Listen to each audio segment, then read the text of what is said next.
তো আজ আমি বানাচ্ছি আমার স্টাইলের বাটার চিকেন। চিকেন নিয়ে নিয়েছি, এই হলো পেঁয়াজ, কাঁচা লঙ্কা, আদা রসুনের পেস্ট,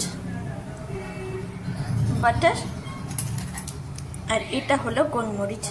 তো চলো দেখতে থাকো। কড়া গরম হয়ে গেলে প্রথমে আমি দিয়ে দেব একটু রিফাইন্ড অয়েল,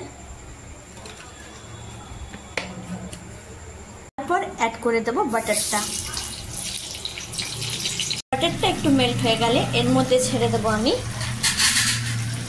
এই এলাচ। আগেই বলেছি এটা আমার রেসিপি, আমি আমার মতো করে করছি। এরপর এর মধ্যে অ্যাড করব আমি এই পেঁয়াজ আর কাঁচা লঙ্কা কুচানো।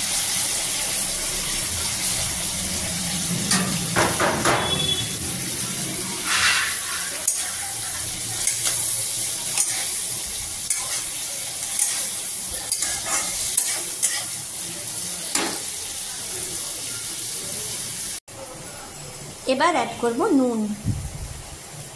এটা বেশি ভাজার দরকার নেই, হালকা ভাজা হয়ে গেলে এর মধ্যে অ্যাড করে দেব আদা রসুনের পেস্ট।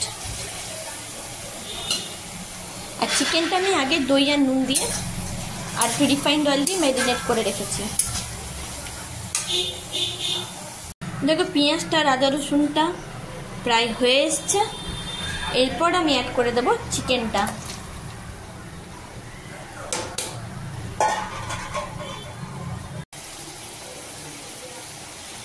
তোমরা ভালো করে চিকেনটাকে কষাবে, আর কষাতে কষাতে যখন এরকম তেল ছাড়বে সাইড থেকে তখন কিন্তু গরম জলটা অ্যাড করে দেবে, সামান্য গরম জল। এটাতে কিন্তু বেশি গ্রেভি হবে না, ক্রিমি ক্রিমি টেক্সচারের হবে। এবার আমি গরম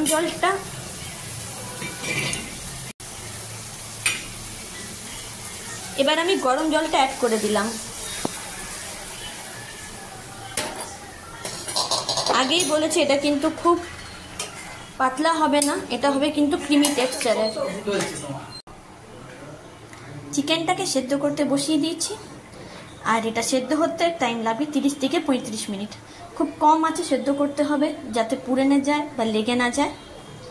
আর মাঝে মধ্যে একটু ঢাকনাটা খুলে নেড়ে নিতে হবে যাতে লেগে না যায় চিকেনগুলো। চিকেনটা তো সেদ্ধ হচ্ছে, এর মধ্যে আমরা একটা পেস্ট বানিয়ে নিই। এটা হলো ময়দা, এটা আমি দেব 2 চামচ।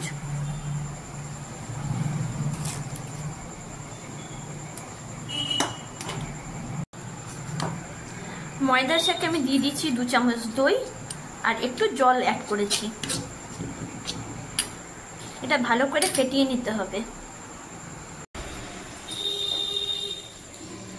চিকেনটা প্রায় সেদ্ধ হয়ে এসছে। এবার আমি এর মধ্যে দিয়ে দেব দই আর ময়দার পেস্টটা।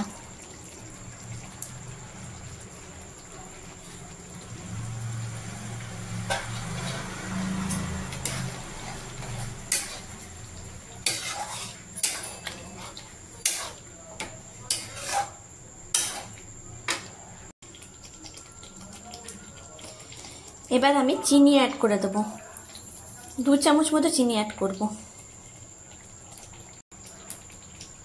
চিকেনটা আমার হয়ে এসছে। এবার আমি লাস্টে দিয়ে দেব এই গোলমরিচের এই বাটারটা।